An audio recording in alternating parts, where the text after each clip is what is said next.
Hi అండి, నమస్తే. Welcome to Rohini Krishnaswamy. ఈరోజు నేను నా స్టైల్లో రొయ్యల నిల్వ పచ్చడి ఎలా చేయాలో చూపిస్తాను. ఇది చాలా టేస్టీగా ఉంటుంది, స్పైసీగా ఉంటుంది, చాలా చాలా బాగుంటుందండి. మనం రైస్లోకి, చపాతీలోకి, దేంట్లోకైనా తినొచ్చు, చాలా బాగుంటుంది.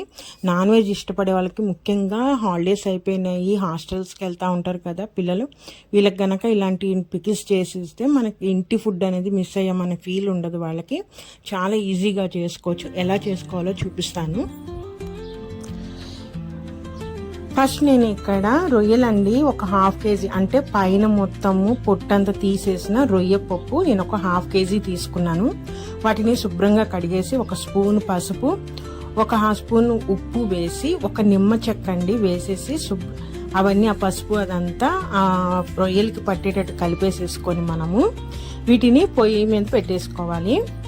మనం ఎటువంటి వాటర్ పోయకుండా ఆ రొయ్యల్లో నుంచే వాటర్ బయటకు వచ్చే వరకు మనం స్టవ్లో మీడియం ఫ్లేమ్ పెట్టుకొని పెట్టేసుకోవాలండి.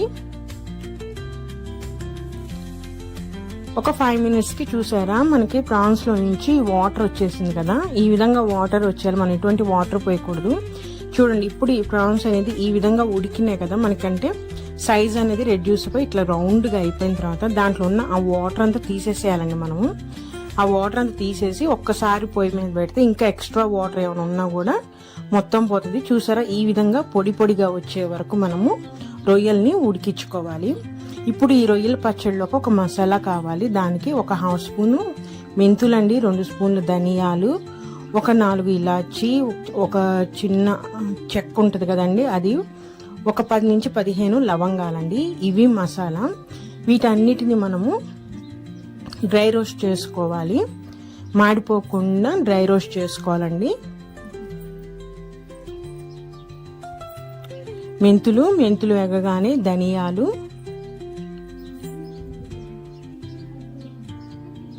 మనం తీసుకుంటుంది 1/2 కేజీ రొయ్యలు కాబట్టి సరిపోతుందండి మసాలా.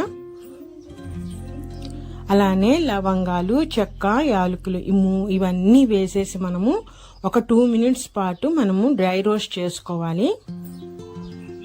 మాడిపోకూడదు, మాడిపోతే చేదు వచ్చేస్తుంది, పచ్చడి అంతా పాడైపోతుంది, అంటే టేస్ట్ అనేది బాగోదు.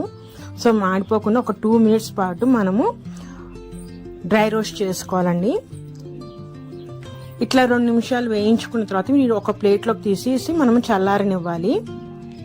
ఇవి చల్లారేలోపు మనము ఇప్పుడు పచ్చడి ప్రిపేర్ చేయడానికి ఒక మందపాటి గిన్నె తీసుకోండి, పొయ్యి మీద పెట్టేసి. ఇప్పుడు నేను కొలత చెప్తున్నాను, మీకు చూపిస్తున్న టీ గ్లాస్ కొలతతో నేను ఆయిల్ తీసుకుంటున్నాను.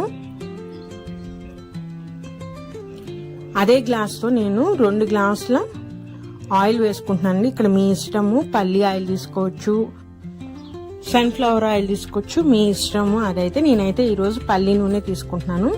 అవి 2 గ్లాసుల ఆయిల్ తీసుకున్నాను కదా. ఇప్పుడు ఆ ఆయిల్ హీట్ ఎక్కగానే మనకు ఇందాక ఉడకబెట్టిన రొయ్యలు ఉన్నాయి కదండి, వాటన్నిటిని ఇప్పుడు ఈ ఆయిల్లో వేసుకొని మనము ఫ్రై చేసుకోవాలి.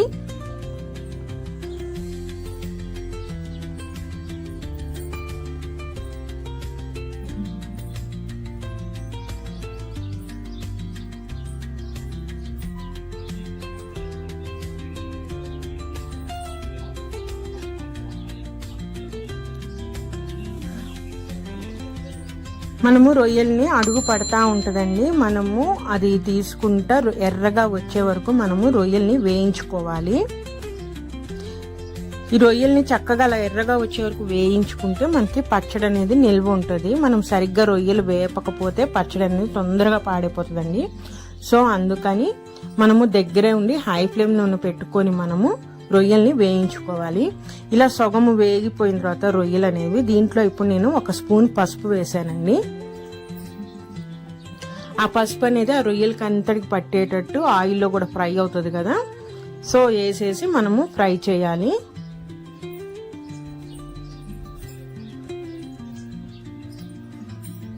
చూసారా, ఎర్రగా వేగినాయి కదా రొయ్యలు. ఇప్పుడు అనేది స్టవ్ అనేది మీడియం ఫ్లేమ్లోకి పెట్టేసుకోవాలండి. మనం ఇంకా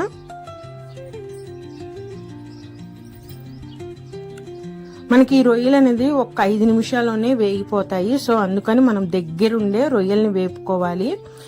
పొయ్యి మీద పెట్టేసి అటు ఇటు వెళ్ళామంటే మాడిపోతాయండి. సో అందుకని ఒక 5 నిమిషాల పాటు వాటిని కలుపుకుంటూ ఎర్రగా వచ్చే వరకు వేయించుకోవాలి. ఇప్పుడు ఫ్లేమ్ అనేది మీడియం ఫ్లేమ్లో పెట్టుకొని ఆయిల్ బాగా హీట్గానే ఉంటుంది కాబట్టి ఇప్పుడు అప్పటికప్పుడు దంచుకున్న అల్లం వెల్లుల్లి ఇది 2 స్పూన్లు వేస్తున్నాను. మనం ఇంట్లో ఉన్న అల్లం పేస్ట్ అవి వాడకూడదండి, ఎందుకంటే ఫ్రెష్గా దంచుకుంది వేస్తే పచ్చడి నిల్వ ఉంటుంది, ప్లస్ అరోమా కూడా చాలా బాగుంటుంది. ఈ విధంగా దంచుకున్న దాన్ని ఆయిల్లో వేసేసి దానిలో ఉన్న పచ్చి వాసన పోయే వరకు వేయించేసుకోవాలి. ఇప్పుడు ఆ రొయ్యల్లో కూడా ఈ మిశ్రమం కలిసిపోయేటట్టు వీడియోలో చూపిస్తున్న విధంగా వేయించేసుకోవాలండి.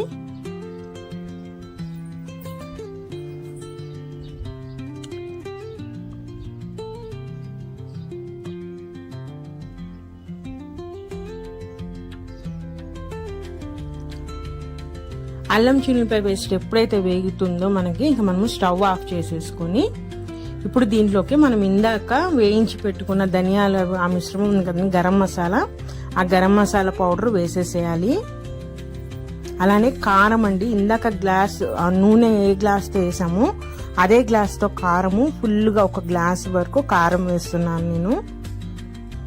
అలానే ఉప్పు వచ్చేసరికి 1/2 గ్లాసు ఉప్పు వేస్తున్నానండి నేను. అదే గ్లాస్తో 1/4 గ్లాస్ వరకు తీసుకొని సాల్ట్ వేసేసుకోవాలి. వేసేసుకొని ఇప్పుడు వీటన్నిటిని ఆయిల్లో బాగా కలిసేటట్టు, రొయ్యలకు పట్టేటట్టు బాగా కలుపుకోవాలి మనము.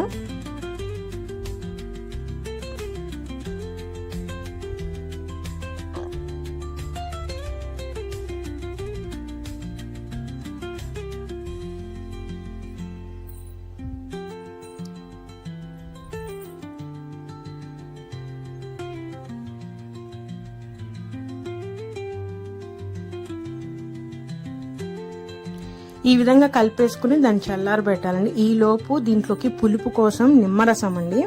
ఇక్కడ నేను ఒక 5 కాయలు తీసుకున్నాను. ఆ 5 కాయలకు కానీ ఇంత రసం వచ్చింది. అంటే ఒక 2 స్పూన్ల వరకు నిమ్మరసం మనము పచ్చళ్ళలో వేయాలి మనము. సో నిమ్మరసం తీసేసుకొని ఇప్పుడు కొంచెం చల్లారిన ఆ పచ్చళ్ళలో వేడిగా ఉన్న పచ్చళ్ళలో మటుకు వేయకూడదు, కొంచెం చల్లారి పెట్టి అప్పుడు మనం నిమ్మరసం అనేది కలుపుకోవాలి, లేదంటే పచ్చడి అనేది చేదు వస్తుంది. సో ఇట్లా నిమ్మరసం వేసేసి ఇప్పుడు బాగా కలిపేసేయాలండి.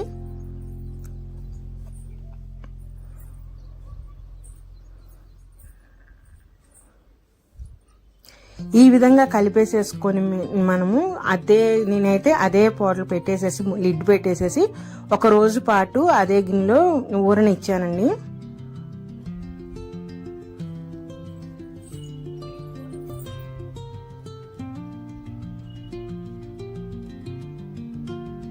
సరే, ఈ విధంగా కలిపేసేసుకొని మనము 1 రోజు పాటు మనము తప్పనిసరిగా ఊరనివ్వాలి. అప్పుడే ఆ గరం మసాలా కానీ ఆ కారము, ఉప్పు అవన్నీ అనేది పచ్చడికి పట్టి టేస్ట్గా ఉంటుంది. 1 రోజు అయిపోయిన తర్వాత చూసారా మొత్తం ఊరిపోయిందండి, ఆయిల్ అనేది మొత్తం తీసుకుంది. ఇప్పుడు ఈ స్టేజ్లో మనము ఒకసారి సాల్ట్ చెక్ చేసుకోవచ్చు అండి. చెక్ చేసుకుని ఏమైనా తగ్గితే యాడ్ చేసుకోవచ్చు.